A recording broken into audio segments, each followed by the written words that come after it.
Hello, everyone, and happy Thursday. Welcome to Riley's Kingdom of News right here on WRMK News Radio. We got a jam-packed broadcast to get to on this Thursday, so let's get started right now. I'm Riley King, and let's begin. First up, upgrade coming to Bethlehem Fire and EMS Training Facility.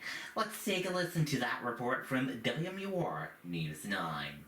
Officials are calling it the start of a new era. $6 million in upgrades are coming to the fire and EMS training facility in Bethlehem. That includes a new heated garage with a decontamination area, as well as a new training building, since the current one no longer meets training standards. The funding is coming from the American Rescue Plan.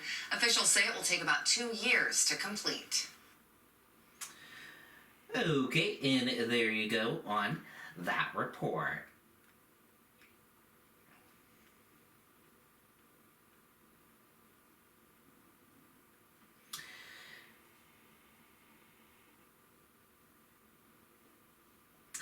Harris and Walz campaign in Detroit as Trump hints a new debate. Let's take a listen to that report from NBC News. Today, not tomorrow, not next week. Today is the day I hope you will donate to a battleground blitz for the new Democratic ticket. Vice President Kamala Harris and Minnesota Governor Tim Walz greeted by a large crowd in Detroit in the swing state of Michigan. We are joyful warriors. At one point, Harris pausing to respond to a handful of pro-Palestinian protesters. Everyone's voice matters, but I am speaking now. You know what? If you want Donald Trump to win, then say that, otherwise I'm speaking. The focus now, Rust Belt battlegrounds like Wisconsin, where earlier supporters broke into chants of "Thank you, Joe." The cheers for President Biden coming as he sits down for his first interview since dropping out of the race. Asked by CBS News if he's confident there will be a peaceful transfer of power in January. I mean, if Trump loses, I'm not confident at all. He means what he says. We don't take him seriously. He means it. On the Republican side, J.D. Vance looking to counter his competitors with campaign stops in the same states, even on the same tarmac at one point, walking toward Air Force Two. I just wanted to check out my future plane. Vance attacking Walz, who served 24 years in the National Guard before retiring in 2005, with Vance accusing him of abandoning his Guard unit before they were deployed to Iraq. Shameful to prepare your unit to go to Iraq and then to drop out right before you actually have to go. Walz filed paperwork for his congressional run in February 2005, about a month before reports of a deployment. Harris-Walz campaign officials not clarifying the timing, but framing his decision to pursue politics as a new way to help service members and veterans. The campaign calling him a tireless advocate for our men and women in uniform. Former President Trump now hinting he'll face off with Harris soon. We'll be debating her, I guess, in the pretty near future. While insisting he's thrilled she selected Walz as her running mate. He's a very liberal man, and he's a shocking pick. As for Walz, the Harris camp suggests that he has generated a lot of enthusiasm and fundraising, with the campaign saying they pulled in $36 million in the 24 hours after Walz was announced as the VP pick. Hoda? All right, Hallie Jackson for us there in D.C. Hallie, thanks. Thanks. Okay, we want to hear from you. Let us know your thoughts on this. Email us at rknetwork1995@gmail.com. That is rknetwork1995@gmail.com. We want to hear from you right now. Weigh in on this and let us know. Biden voices concern over Trump's action if he loses 2024 election.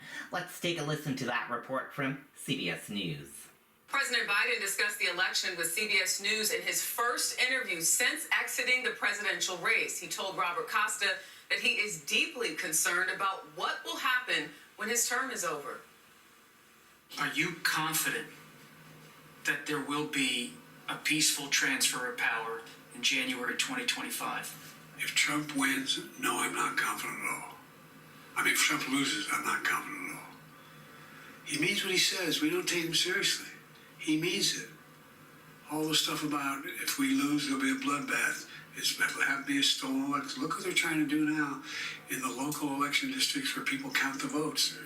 They're putting people in place in states that they're going to count the votes, right? You can't love your country only when you win. Robert Costa joins us now. Bob, great get, especially after everything that's been going on in politics. What else did you make of what the president had to say? What more can you tell us? Good morning. It was a fascinating conversation we had for CBS Sunday Morning in the residence of the White House is first after making that historic decision to exit the 2024 race.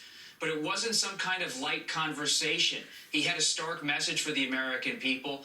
He believes the country, American democracy, is in peril if former President Trump wins and if former President Trump loses. To have a sitting president wonder aloud if there will be a peaceful transfer of power is something we rarely, if ever, see in American history. He also weighed in about his decision to leave, talked about it not just in political terms, but about his family, about what it was like in Rehoboth Beach, Delaware, when he made that decision last month. And he's thinking it all through as he looks through the final months of his presidency. Jerika? And Bob, when do we expect to see the president on the campaign trail for Kamala Harris? He was enthusiastic about the vice president and about Governor Tim Walz, the new addition to the ticket, and he said he will be out there frequently on the campaign trail to help the ticket in specific places, battleground states where he believes he can really give them a boost. All right. Bob, thank you so much. You can see the rest of Bob's interview with President Biden this weekend on CBS Sunday Morning. Meanwhile, Trump's camp. Okay, and there you go on that. Let us know what you think about that Biden interview. Head over to rknetwork1995@gmail.com. That's rknetwork1995@gmail.com.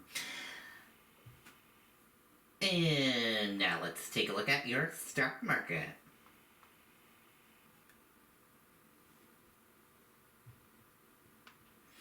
And looking at the U.S. markets right now, Dow Jones Industrial Average,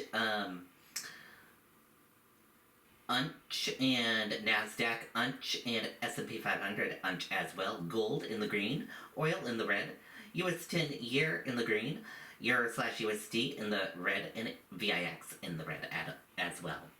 And that does it for this edition of Riley's Kingdom of News right here on WRMK News Radio. Thank you for tuning in and listening.